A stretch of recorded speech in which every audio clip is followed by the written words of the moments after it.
and mararating nyo rin yung tagumpay. Ayan, what you need to know guys, kakambal nyo ang swerte dito sa journey na to, okay? Kakambal nyo ang swerte, so ituloy-tuloy nyo lang, huwag kayong mag-give up, kahit na maliliit na steps pa yan mga kapiksi, kapag tinuloy-tuloy nyo yan, so swertehin din kayo sa journey na yan. So kakambal mo ang swerte kapiksi, kaya i-mind mo na yan. Mind, kakambal ko ang swerte, okay? I-mind nyo na yan guys.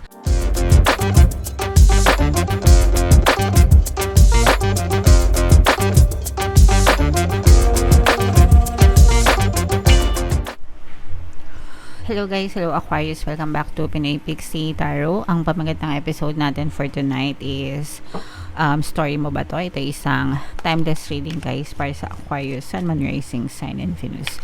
Sa reading na to guys, titingnan natin where you are right now, mga potential and challenges nyo, what you need to focus on, your past, present, and future energy mga kapiksi. Mga suggested approach and yung potential future ng story nyo. So, shuffle natin yung cards guys. Hanapin natin yung energy ng Aquarius. Alright, so Aquarius, kayo ay represent ng Mother of Swords. Comment down below mga kapiksi if story nyo to, no? Kung hindi kayo naka-resonate, just leave the reading mga kapiksi. So, where you are right now, for some of you, Aquarius, meron kayong pinaplano, no? So, this is like something new. Parang yung iba sa inyo guys, parang naghahanda kayo for 2025 or parang nagre-ready kayo dun sa panibagong chapter ng buhay nyo. So, there are a lot of plans in your head. Pwedeng may mga bagong ideas na naisip kayo. May mga bagong bagay na gusto kayong simulan sa buhay nyo. Pero nandun pa lang siya sa thinking stage, no? It's all in your head. Nasa isip nyo pa lang, nasa utak nyo pa lang, pero hindi pa siya, parang wala pa siyang progress. Maybe sa isip nyo meron na siyang progress. Maybe nagsulat na kayo sa mga plano nyo, pero it's all in your head, mga kapiksi. Okay? And this is more of a challenge para sa inyo, no? Kasi for some of you, iniisip nyo pa lang, nadi-disappoint na agad kayo. And yung iba sa inyo, probably nagkakaroon din kayo ng disappointment kasi parang dahil din sa mga past na mga disappointments nyo na parang eto na naman ako. Pwede kasing dati may mga ginawa na kayo or may mga naisip na kayo or may mga pinush kayo pero hindi naman siya naging successful, pwedeng naging failure siya. So nandun yung halong excitement at the same time disappointment nyo rin dito sa bagong journey na gusto nyong simulan sa buhay nyo. So wag kayong susuko guys kung hindi nyo pa nasisimulan, diba? At least give it some time.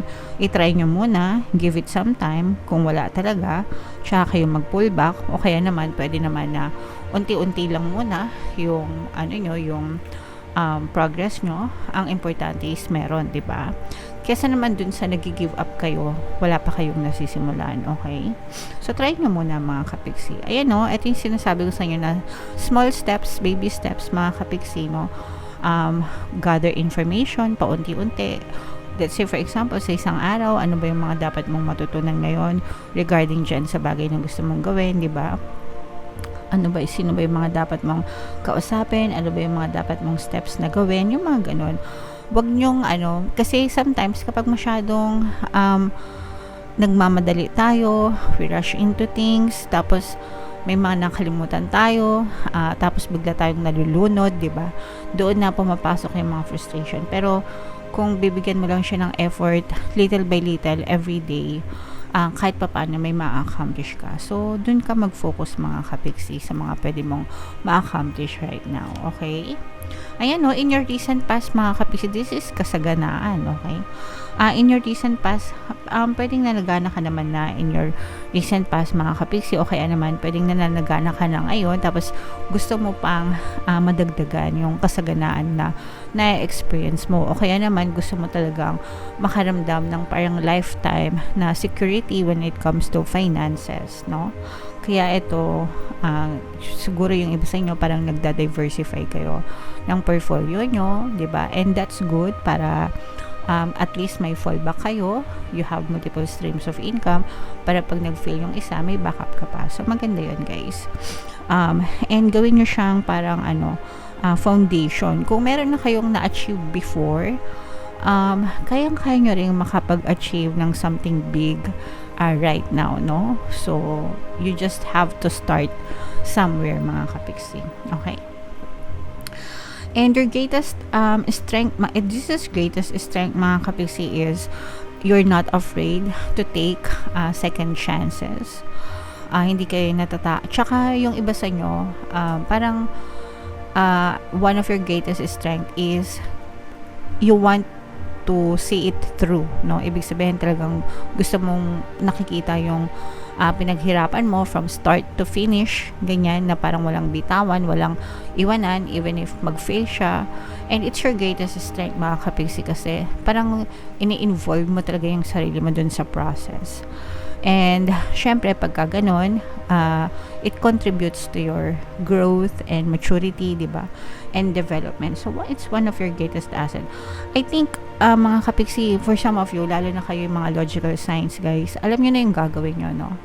Parang ang nagiging kalaban nyo lang is yung overthinking nyo, mga kapiksi. And yung overthinking nyo is overthinking negatively, hindi positively. So mas mag-focus kayo dun sa positive side nung gusto nyong gawin kasi dun sa negative side, mga kapiksi, para ma-outweigh niya yung negativity nyo, mga kapiksi. Okay? And in the near future, this is a fire sign, energy, Aries, Leo, Sagittarius. Ito ipupush nyo pa rin to, guys, kahit na may mga challenging moments kayo. Ipupush through nyo pa rin to kasi nandun talaga yung burning desire nyo na gawin, or kung ano man itong pinaplano nyo na ipush nyo yan, mga kapiksi. So whether it's business or whether it's investment or kung ano mang source of income or kung ano man yung passion nyo, no? So in the near future talagang ipupush nyo yan kasi nandun talaga yung burning desire sa puso nyo. And ayan, no, guys, again, suggested approach na naman, mga kapiksi, no, is take a risk and baby steps, no? Baby steps, yung maliliit na steps pero progressive, guys, no?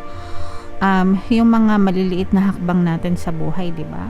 Kapag pinagsama-sama yan, malayo din yung mararating yung mga kapiksi, no?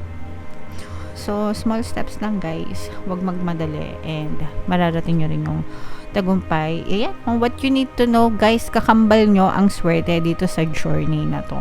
Okay? Kakambal nyo ang swerte. So, ituloy-tuloy nyo lang. Huwag kayong mag-give up.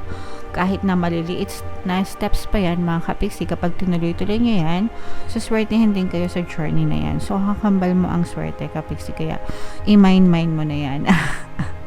Mine, kakambal ko ang swerte. Okay? I-mind nyo na yan, guys, sa comment section. Your hopes and fears, this is more on hopes, guys. May pag-asa, no? Especially pagdating sa kaperahan, parang it will start small and it will eventually grow big, no? Ibig sabihin, magsimula ka ng maliit pero mapapalago mo rin ito, mapapalaki mo rin ito, and masisecure mo rin kung ano yung gusto mong isecure na stability, especially when it comes to finances. Kasi nga, suswertehin kayo, no? Kakambal nyo nga kasi yung swerte, mga kapiksi. So you just have to keep on going no matter what. Okay?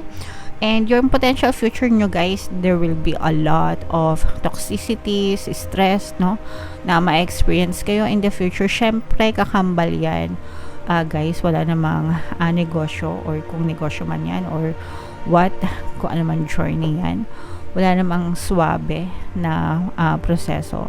Magkakaroon talaga yan ng mga troubles and stress and toxicities. So this is not parang hindi kayo exempted, okay? Pero ang importante is, kumbaga, gamitin nyo yung pagiging matigas ng ulo nyo para malampasan nyo itong mga stress na to. Gamitin nyo siya sa mabuting paraan, no? Matigas ulo ko, ibig sabihin kahit anong mangyari, ipupush ko to, okay? Yung ganong klase ng tigas ng ulo na pagka-stubborn na hindi kayo nag-give up dun sa bagay na gusto nyo. Alright? So, I hope that makes sense, mga kapiksi, pero sobrang ganda nitong energy nyo kung ipupush nyo yan.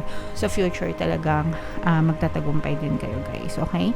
So, ito, guys, i-mind nyo na to sa comment section ng mine. Kakambal ko ang swerte. Yan. So, push nyo yan, guys. Tingnan natin yung additional na mensahe sa inyo. Shuffle natin to, guys. Habang shuffle ko to, panoorin nyo muna yung video natin regarding sa ating paano mag-manifest ng abundance video course. Kapiksi, sawa ka na ba sa mga struggles at hirap sa buhay mo? Masipag ka ba at masikap sa buhay ngunit hindi ka pa rin umaasenso? Ilang beses ka na bang nag-attempt mag-negosyo at mag-invest pero palagi ka pa rin nalulugi? Sa pagkakataon na ito ay maaaring may subconscious beliefs ka na nagiging balakid sa iyong pag-unlad at pagyaman. Introducing, paano mag-manifest ng abundance video course.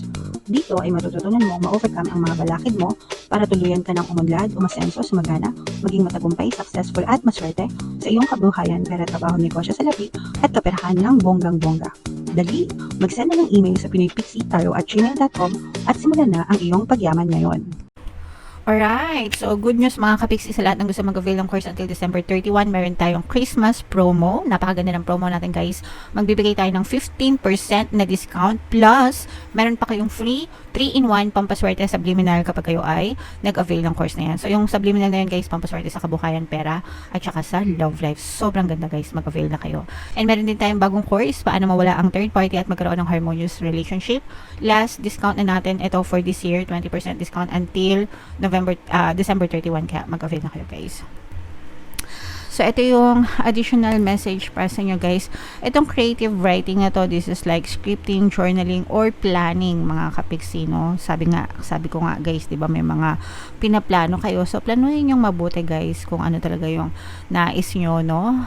Para talagang ma-achieve nyo yung tagumpay dito sa journey na gusto nyong lakarin sa buhay nyo. I'm also sensing na for some of you, this may also be like a preparation, no? Parang paghahanda nyo na rin, guys, ito sa 2025. Okay? So, planuhin yung mabuti, guys, and gamitin yung mabuti yung isip nyo. Plus, samahan nyo pa ng creativity, talagang magtatagumpay kayo. And hello from heaven, guys. Tinutulungan kayo ng nasa taas and even your ancestors, your spirit guides, mga kapigsi, no? Para hindi kayo malito, mahirapan. You are always being guided, no? So you have to let go of worries, mga kapigsi, and always feel the feelings of being beloved, no? Ibig sabihin talagang you are so loved by the universe, by the spirit guides, so by the divine, mga kapigsi. Kaya wala kayong kailangan na ipag-alala. Okay?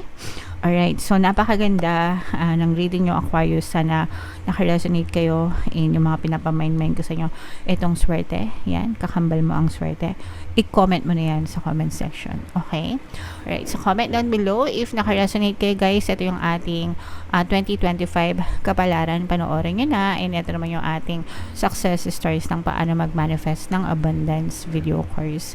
Click here to subscribe, guys. Ito yung ating mga pampaswerte subliminals. Thank you for liking, sharing, and subscribing. See you next time. I love you all, mga kapiksi. Have a nice day. Bye-bye.